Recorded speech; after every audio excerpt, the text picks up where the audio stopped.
Akukacaci ngeGcokamelisha ukuthi lizogcina beyingxenye yini eyabaculi abazonandiswa kwimpucuzeko maskandi festival ezoba ngomhla ka-30 Julayi eMoses Mabhida eThekwini. Wengaza ukuthi ake ngiphinde futhi nginibelele nginamukele kule channel ehamba phambili inkezo kathike lami igama engumfezeko Ntuthuko ngakhumalo bathi lasibona amagumede. Mothi usemusha la ekhaya ngizacela nize show ukuthi uyasubscribe, ungakhohlwa ukukhomenta nokulike kanjalo futhi nokushare okuyikhono okukhulu kunakho konke. Akukacaci ngeGcokamelisha ukuthi lizogcina libe ingxenye yini impucuzeko maskandi festival. Kuza ngemuva nje kokuba lingaveli igama lalo ohlelweni labaculi abayintandokazi abazocula bukhoma abanyezelwe ngesikhathi kwethula umcimbi ngoLwesihlanu. iGcokamelisha selike laphumela obalo ngokusola abahleli bomcimbi engoma kazwelonke okuyibona abahleli impucuzeko ukuthi bamthumela ngabantu ababemhlasela ngesikhathi kunomcimbi ngomhla ka-4 June ePeople's Park. Lize laveza nokuthi udaba lalo lukwameli njengoba lifuna abahleli balomcimbi bazoxolisa kulona ngaphambi kokuba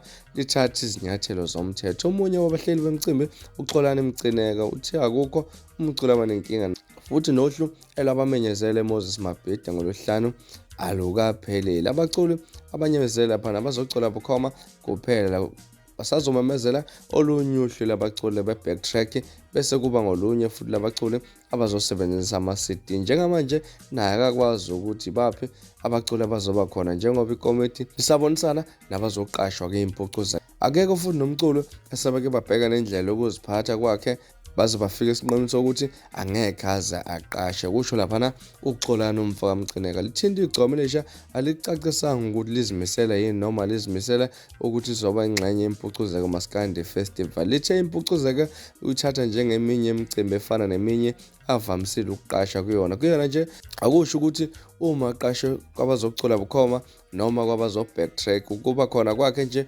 umcimbi usuke uyisibusiso nje kulowo mcimbi njengoba eyinkosi kamaskandi akusiyena umuntu okumele azojuluka emcimbini ngenxa yamagalelo akhe emculweni. Afuna bakwazi ukuthi abamqashayo lapha nokuthi babiza kakhulu njengoba u200,000 wamarandi. Uma kuwukuthi uyabaphulela kulo mcimbi uzobiza u150,000 wamarandi.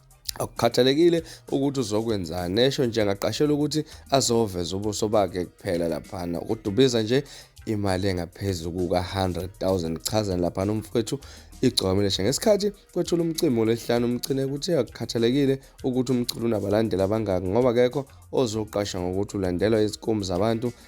Uthe impucuzeko akuyona igcwalisa iMabhida. Uveze nokuthi okubajabulisayo ngomcimbi wabo ukuthi umasipala weTheku usayine isivumelwano seminyaka emithathu ingxenye yawo futhi usingathwe eMoses Mabhida. Wengaza kwethu bekulona udaba namhlanje sinethula lona kwezisenkezini. Ngicela ukuthi mina esihlangane ne-comment section sidingide lolu daba olithinta laphana umthandeni umfoka amanqala kanjalo futhi ngeMpucuzeko maskandi festival. Siyazi ukuthi ekuhlukene ukukhuluma lapha ney'nkundleni zokuxhumana ngalo daba olithinta lapha insizwa umthandeni umfoka amanqala kanjalo futhi nabahleli bemcimbi bempucuzeko. Mhlawumbe wena ekuthini kwakho ukuphawula ake sibhodle laphana kwi-comment section siqedele le ndaba. Bekuyizona indaba esinethula nazo namhlanje. Ningakhohlwa ukusubscribe nokulike kanjalo futhi nokushare. Nibe nosuku olumnandi, sinthanda.